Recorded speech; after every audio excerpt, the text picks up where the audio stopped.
ces chansons les plus tristes. Tu tournes dans ma tête comme dans un grand manège qui jamais ne s'arrête, comme tombe la neige. On vient tout juste d'écouter l'extrait « Tu tournes dans ma tête » tiré de l'album Histoire vraie, deuxième album de l'auteur, compositeur et interprète François Lachance, un artiste originaire de la région.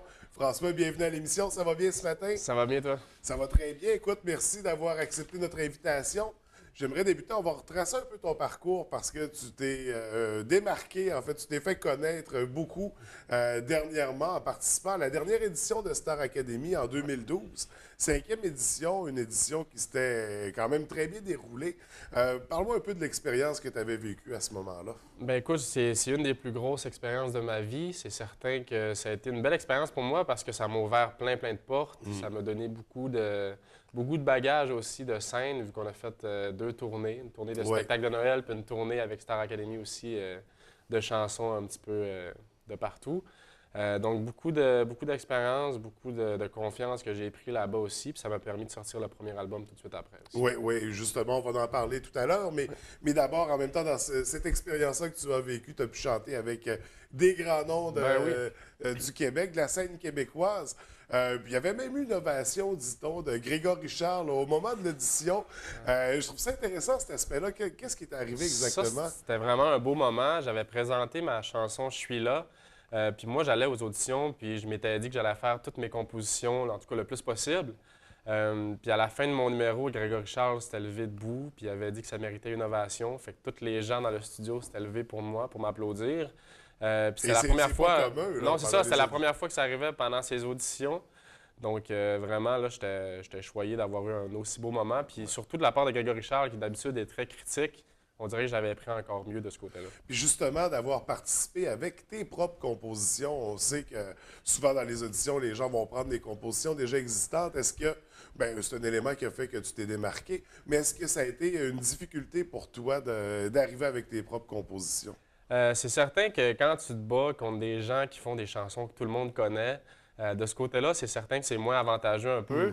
Mais d'un autre côté, ça m'a tellement avantagé pour la suite. Dans le sens que j'ai pu faire un album avec mes compositions. Les gens les connaissaient déjà. Puis j'avais déjà une chaîne YouTube aussi qui marchait beaucoup avec ces chansons que j'avais écrites. Donc, je pense que ça m'a permis de vraiment faire découvrir aux gens le vrai François Lachance. Et comme on disait, en sortant de Star Academy, donc déjà un premier album avec cette fameuse chanson « Je suis là », en fait, c'est le nom de l'album également. Et la chanson, il faut le dire, qui t'a valu quand même un trophée de la SOCAN pour chanson populaire de l'année, pendant l'année 2013, je crois. Un autre bel honneur, donc, qui montre qu'on a quelque chose, qu'on tient quelque chose avec tes compositions. Donc, vraiment, je voulais te féliciter pour ton passage à Star Academy et les beaux honneurs que tu as reçus depuis. Et là, c'est ça. Là, ça a quand même déboulé rapidement. Là, on sort de Star Academy. On est en 2012-2013. Un premier album. On présente déjà un deuxième album ce matin. Un deuxième album particulier parce que tu avais entrepris une démarche au printemps dernier pour produire toi-même ton album. Tu as lancé une campagne de financement sur Internet. Parle-moi un peu de cet aspect-là. Écoute, grosse campagne de sociofinancement que j'ai lancée au mois de mai dernier. Puis ça, c'est vraiment les gens qui ont financé cet album-là. Donc, c'est un album que je leur offre, mais c'est vraiment eux qui l'ont financé, si je peux dire ça comme ça, parce que j'échangeais des contributions avec eux en échange d'argent. Puis ça a permis de ramasser le 25 000 $ que j'avais besoin pour amorcer le projet puis le faire presque au complet. Donc, de ce côté-là, c'est vraiment de l'autonomie que j'ai été chercher par la production. Puis j'ai pu avoir carte blanche sur à peu près toutes les décisions de l'album. Donc, ça a vraiment bien fait de ce côté-là. Fait qu'au final, c'est ton bébé, c'est ton produit, cet album-là. C'est la vision que tu avais au moment où tu l'as créé, où tu l'as composé et écrit. Et tu as pu justement la transmettre dans cet album qui s'intitule Histoire vraie.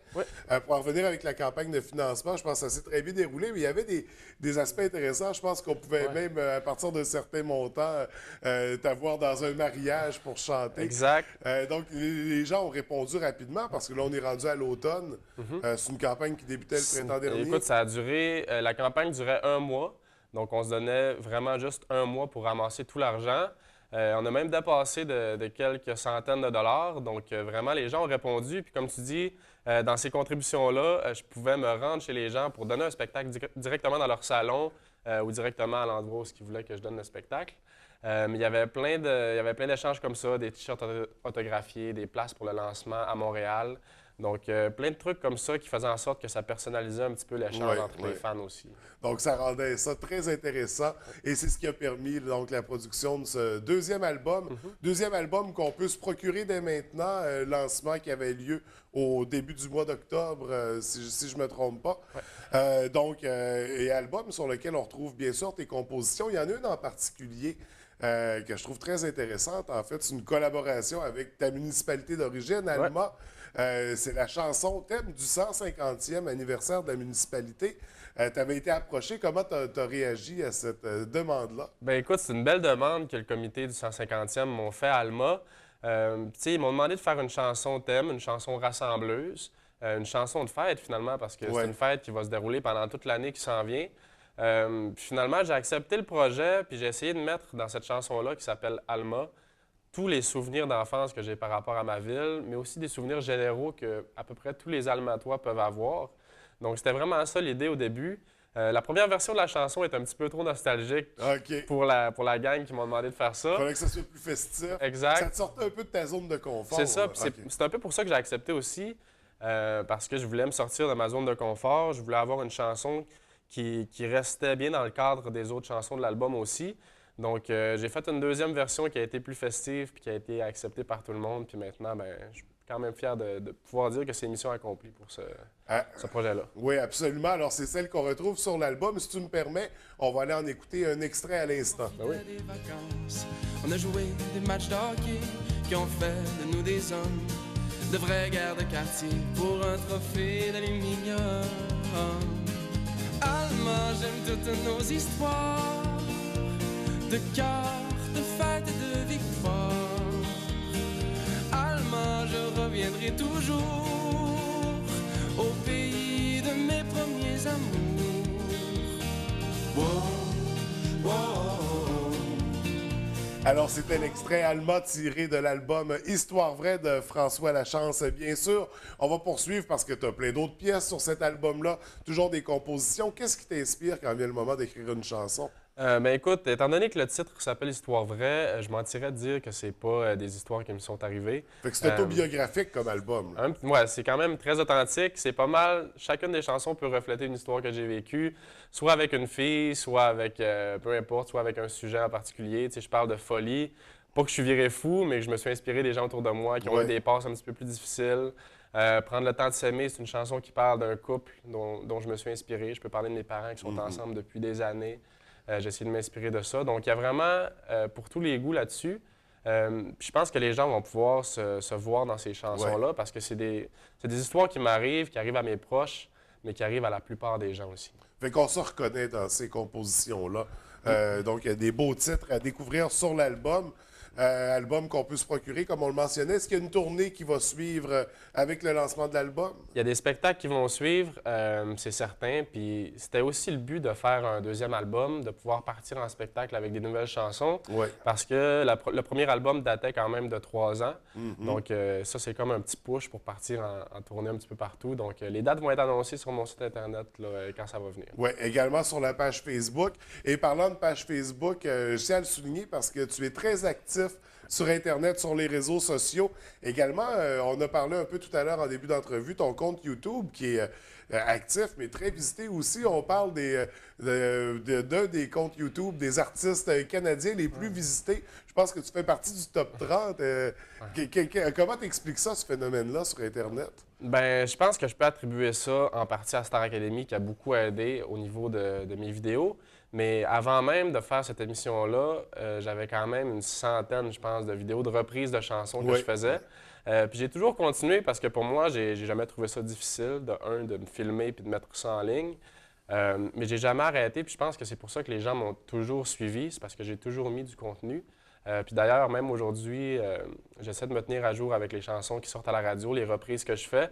Mais aussi en mettant des compositions. Tu sais, il y a des compositions de cet album-là que j'ai mis il y a 2-3 ans, que les gens ont entendu, que les gens ont commenté aussi.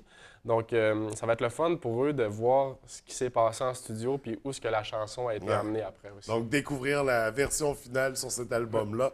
Alors, en effet, c'est très intéressant comme aspect. Donc, on invite les gens à te suivre sur YouTube. Le nom de ta chaîne? Seulement taper François Lachance, c'est assez facile à trouver. Même chose pour tous les réseaux sociaux. En tapant François Lachance, il y a tout le temps une page de musicien qui sort à quelque Très facile. On peut te suivre également sur ton site web où on retrouve toutes les informations, également l'album qu'on peut, je crois, commander. Est-ce que ça...